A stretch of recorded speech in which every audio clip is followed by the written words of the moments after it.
Bismillahirrahmanirrahim. Assalamualaikum warahmatullahi wabarakatuh.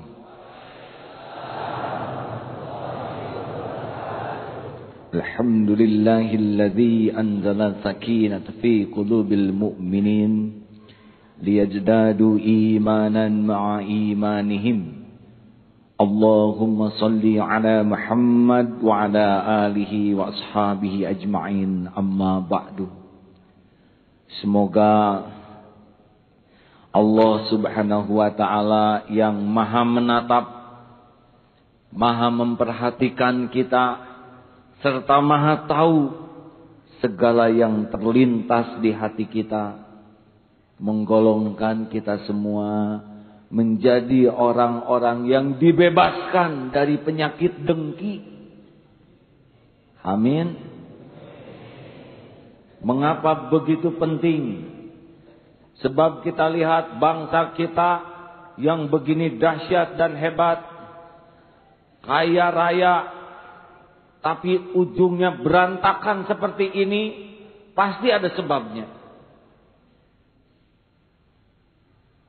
Kantor-kantor bangunannya megah, aksesorisnya mewah, tapi kenapa kinerjanya tidak seindah kantornya?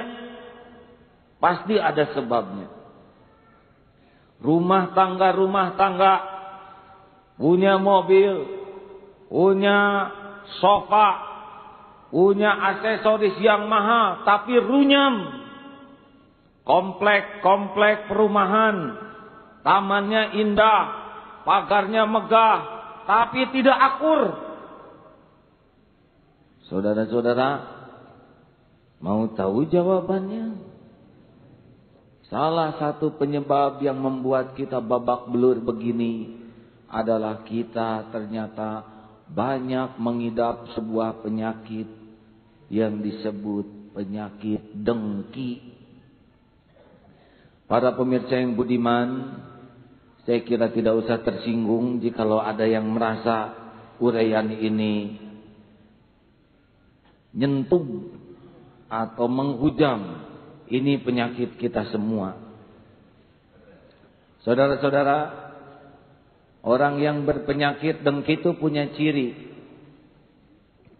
Coba nanti ingat-ingat, apakah ciri ini ada pada bangsa kita atau tidak?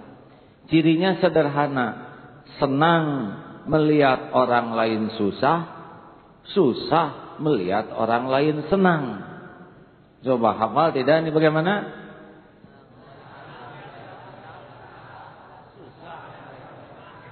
Ya, jadi kalau kita ingin tahu tingkat kedengkian kita, gampang. Berapa banyak kebahagiaan kita melihat orang lain susah, dan berapa banyak penderitaan kita melihat orang lain senang.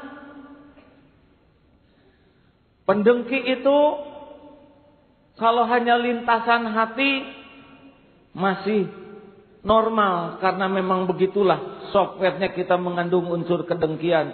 Tapi kalau hati dini idza hasad, kedengkian yang dijalankan jadilah masalah. Pendengki ini evaluasi diri saja, ya, jangan ingat orang lain. Kalau kita sudah dengki ke seseorang, biasanya kita tidak mau lihat wajah dia. Tidak mau mendengar suaranya. Iyalah salat. Ikut-ikutan adaan Mekah gitu. Tidak. Kalau kita sudah dengki kepada seseorang, tidak mau berdekatan. Salat ada dia, pindah ke tempat yang lain. Duduk naik angkutan umum dekat dengan dia seperti menduduki paku payung. Begini saja. Raut muka pendengki lebih banyak masamnya daripada manisnya. Begitu. Tutur kata pendengki lebih banyak menghina, mencela, menjatuhkan. Kalau ada yang dipuji, wah itu hebat. Belum seberapa sih segitu. Katanya itu nilainya A semua. Banyak yang nilainya kayak gitu, biasa aja lah, nggak ada yang aneh. Begitu. Pokoknya tidak kuat melihat orang lain dipuji. Dia selalu mengadakan upaya supaya pujian itu tidak cocok. Terus mengeluarkan kata-kata menyangkal. Ibu-ibu belanja, yang satu beli daging, kita beli tempe. Buat apa daging banyak-banyak, kolesterol lah, begitu. Padahal nggak sanggup beli daging. Lihat ada yang naik haji, dia sekarang naik haji. Pada sholatnya juga lah, belum tentu ngerti. Tuh, terus aja. Mulutnya ini terus berusaha mencemarkan. Kalau kita begitu, kita pendengki. Otak kita berputar terus memikirkan kejelekan yang kita dengki, supaya ada jalan bahwa dia tidak layak sukses. Hati pendengki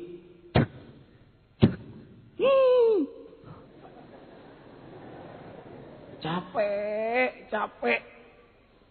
Karena dia naik pangkat, nyelek, tidak mungkin. Pasti ada apa-apa, ini ada main dukun mana nih. Padahal dia yang datang ke dukun, yaitu dukun beranak. Hadirin dan para pemirsa yang budiman di rumah, pendengki itu sengsara sekali melihat orang lain sukses.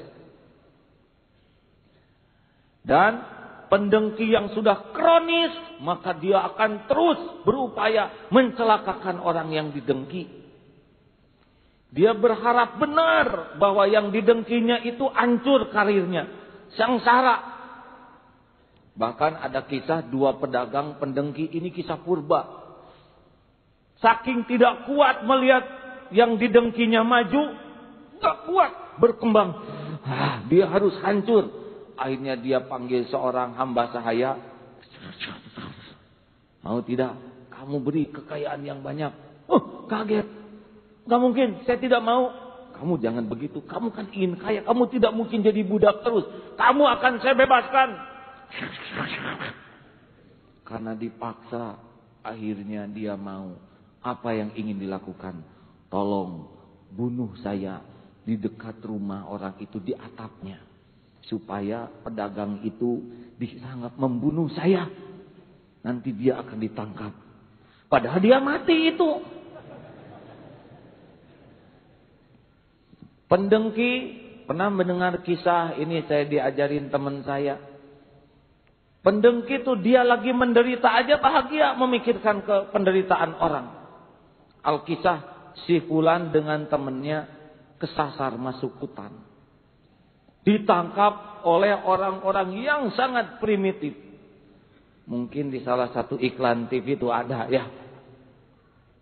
Ditangkap, dipukuli. Ampun. Untung datang kepala sukunya. Kenapa ini disiksa begini? Paduka, kami tersesat.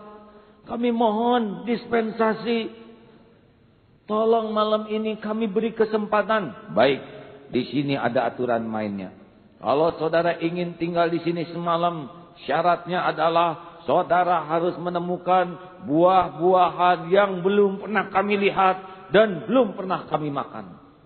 Baik paduka. Yang satu lari ke kanan, si fulan, temannya lari ke kiri. Nah, temannya ini di semak-semak menemukan buah nenas. Kebetulan dia orang Subang. Jadi hafal betul.